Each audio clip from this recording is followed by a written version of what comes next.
and if I ask in Jesus Christ's name, it's received. That's how I feel. So,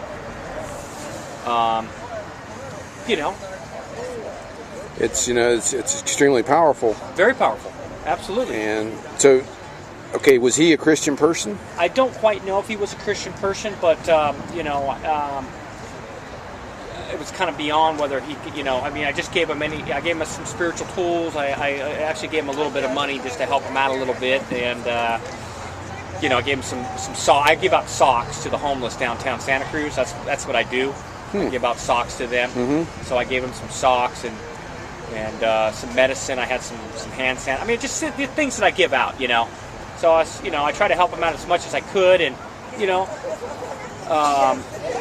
he looked like he was on his way. I mean, he's, in my opinion, physically his body was dying. I mean, it was that's the way what I saw. I mean, it was like he was dying. Now, whether he's going to pass on or when he's going to pass on, I hope that I think Jesus will take him in. What I was wondering is if you're Christian, does the prayer help you more than if you're not a Christian, or is it equal? Or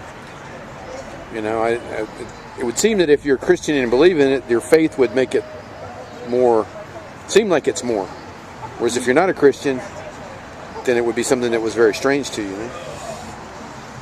Yeah, I mean, I think most people believe that there is a God out there, and Jesus Christ was a person and he did exist, and he was, in what I believe, he's the Son of God. He came down, he was crucified, under Pontius Pilate, and suffered, died, and was buried.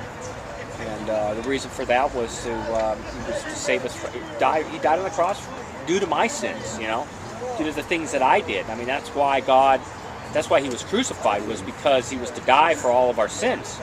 Well, I guess the thought would occur that, with this individual that you basically don't know as a street person, and you interacted with him maybe on multiple occasions, but you basically took time to communicate with them, gave them some spiritual literature, maybe gave them a couple dollars for some coffee or something. There's a human interaction there, and so you could almost make the argument that was what made the individual feel better. Oh, sure. That it wasn't necessarily some supernatural thing. It was your act of individual kindness from someone that may not get that very much in a true, genuine sense. You know what I mean? Well, the description of the what he was telling me of the demonic entities that were physically harming him. I definitely said a prayer over him, but I also prayed for when you're dealing with that kind of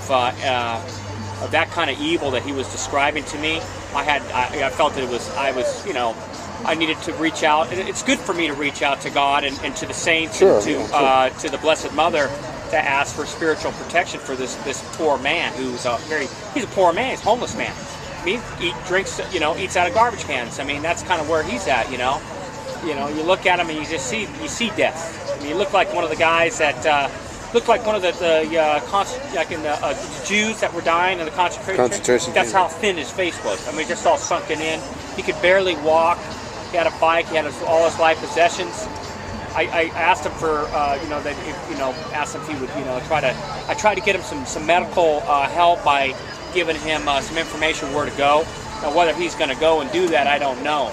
But, I kind of have to leave it in God's hands, I mean, I can only do so much, and, give him comfort and different things that might help him out physically while he's here, but also to leave it in God's hands, and, I prayed for him, I really, really prayed hard for him, and I don't think he's going to be harmed anymore by these entities. I think I think he'll receive, I know that he's going to receive the protection that he deserves, from these, and maybe he never didn't know how to pray, because if you pray to Jesus, I mean, maybe he didn't pray, and that's why he was being attacked by these entities that were attacking him.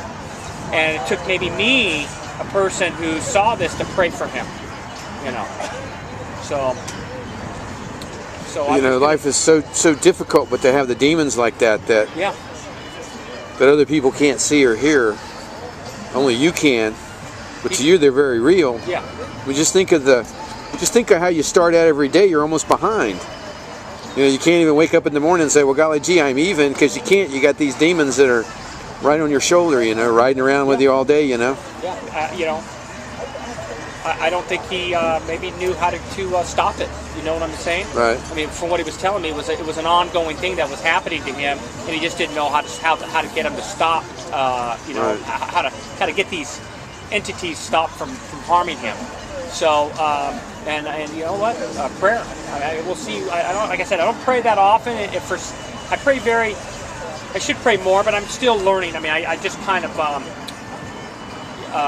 you know, when I pray for somebody, I mean, I pray, you know, and you know, it's just, you know, I'm learning, you know, as time goes on, you know. Yeah.